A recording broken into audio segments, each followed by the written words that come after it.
Welcome to Common Realities on Mental Health, hosted by Dr. Hallie Harper.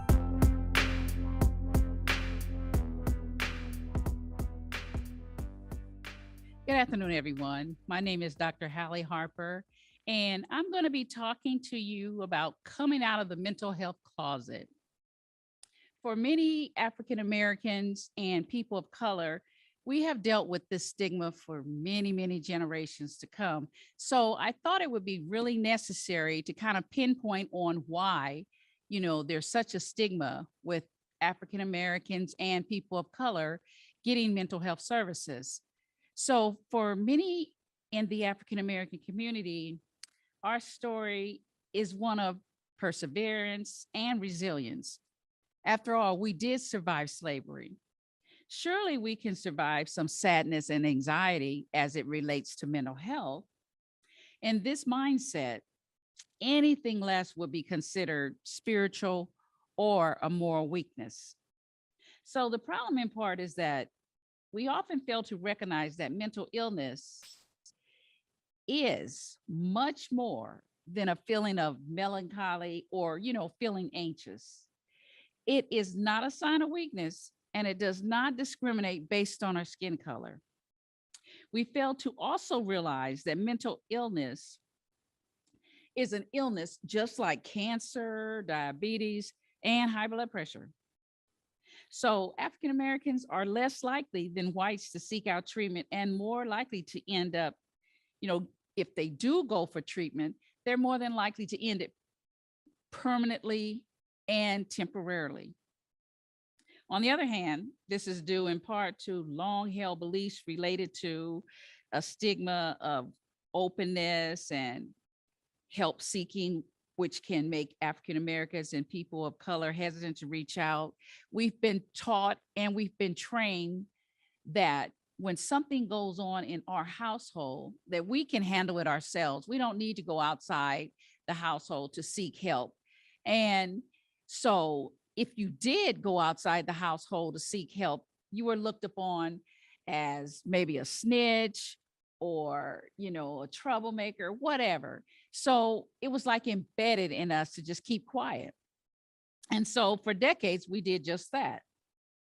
On the other hand, we as professionals in the healthcare community must do the work to establish ourselves as credible and reliable sources of support for our African American community so that they'll be willing to seek us out to get that help.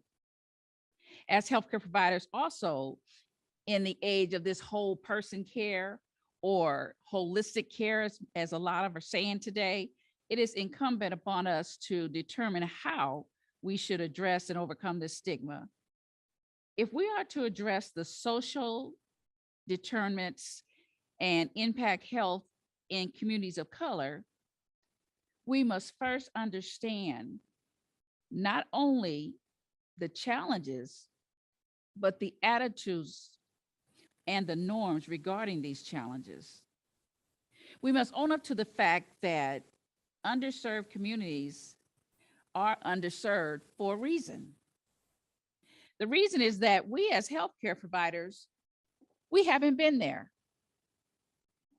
It is also arrogant to believe that we can just decide to focus on communities that have gone underserved and be embraced and they're just automatically going to trust us. That's not so. We have to earn that trust.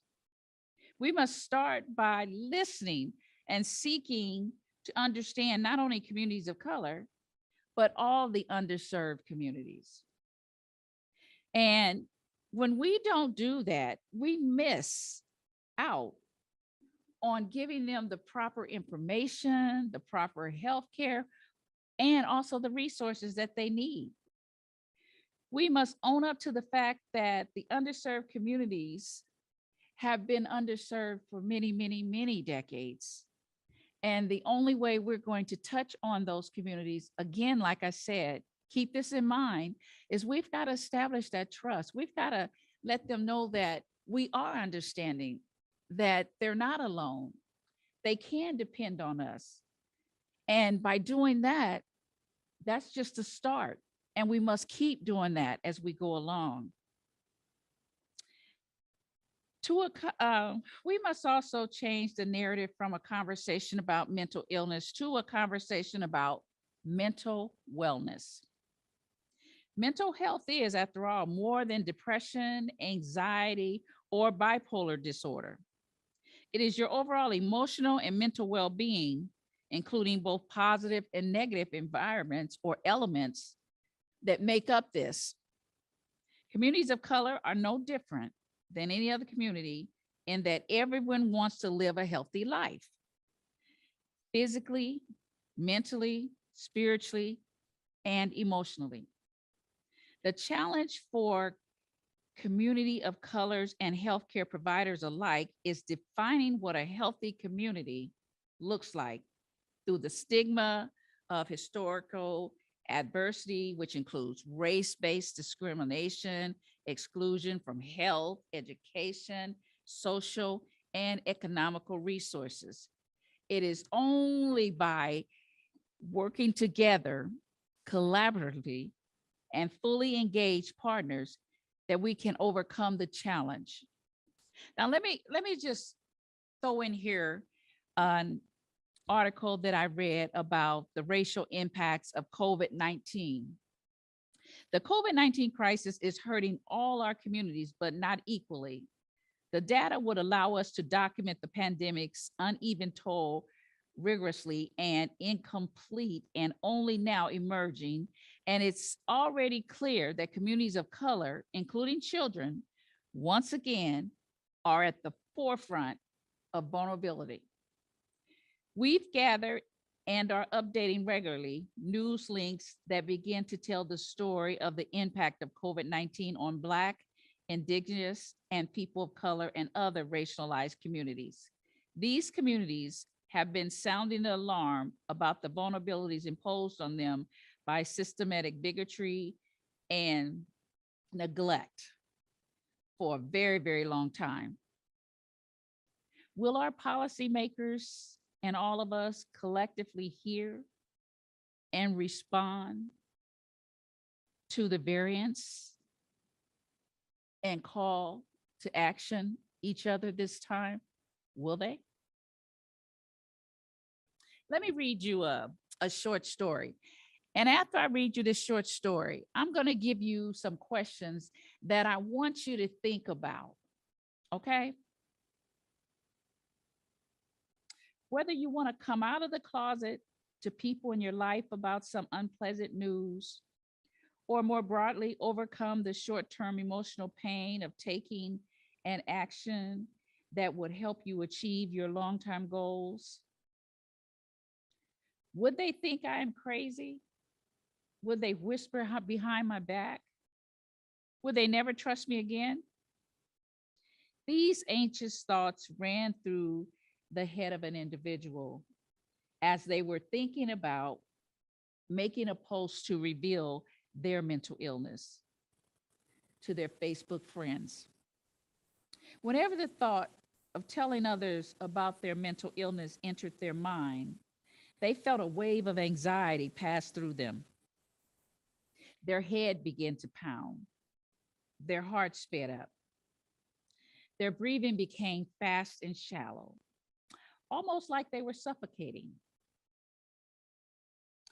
If they didn't catch it in time, the anxiety could lead to a full blown panic attack or sudden and extreme fatigue, with their body seeming to collapse in place. That's not a pretty picture when you're thinking about if you want to tell someone that you have mental illness, but you don't know if that individual is going to accept what you're saying or classify you as crazy or whatever. For 6 months, this person suffered from a mood disorder characterized by high anxiety, sudden and extreme fatigue, and of course, panic attacks. I really wanted to share this with you because this is a genuine and authentic person.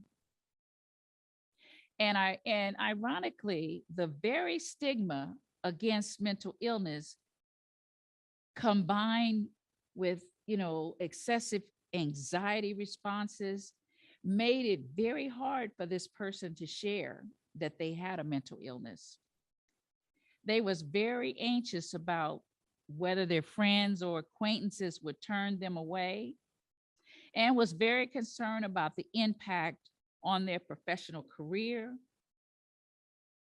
And due to the stigma in the academic arena about mental illness, it was hard for them to share, and also their workplace.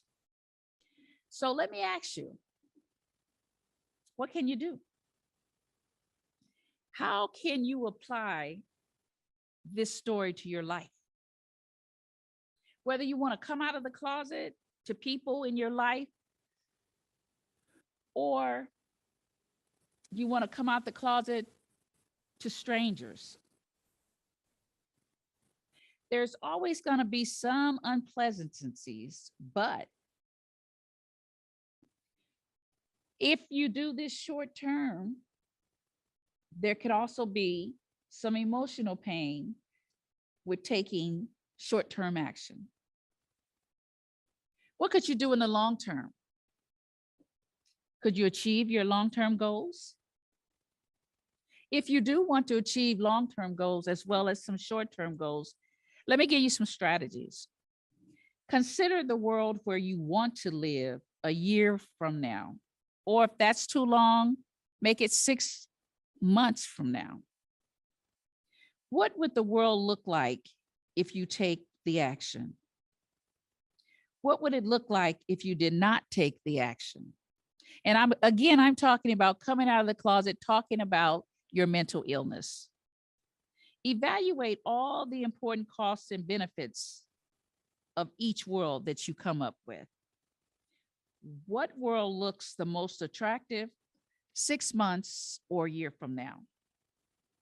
Decide on the actions needed to get to the world, make a plan, and take that plunge.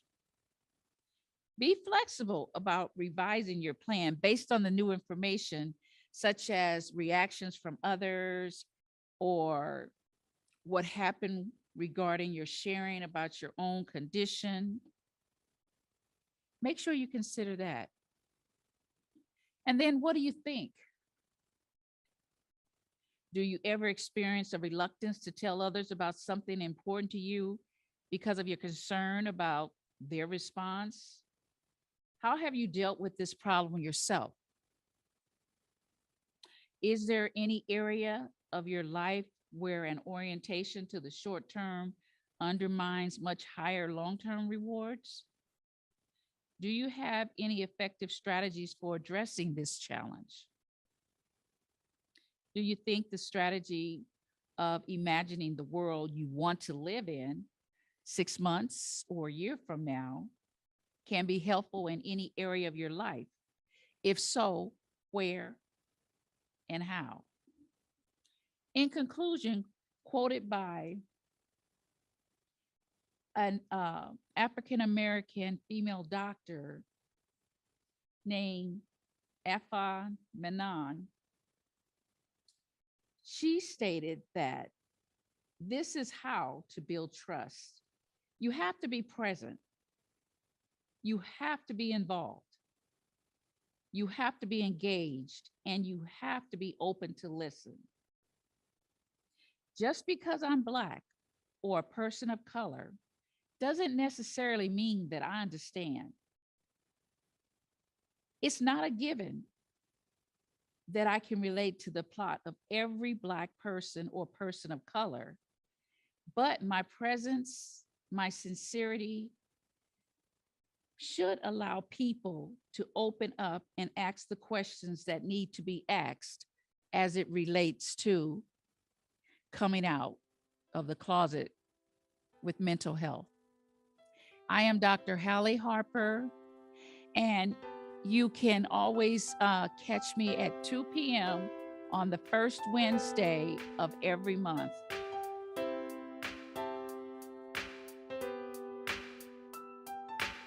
This has been Common Realities on Mental Health with Dr. Hallie Harper. To leave suggestions, email us at ewcfacts@gmail.com. That's ewcfacts@gmail.com. This has been an EWC Communication production.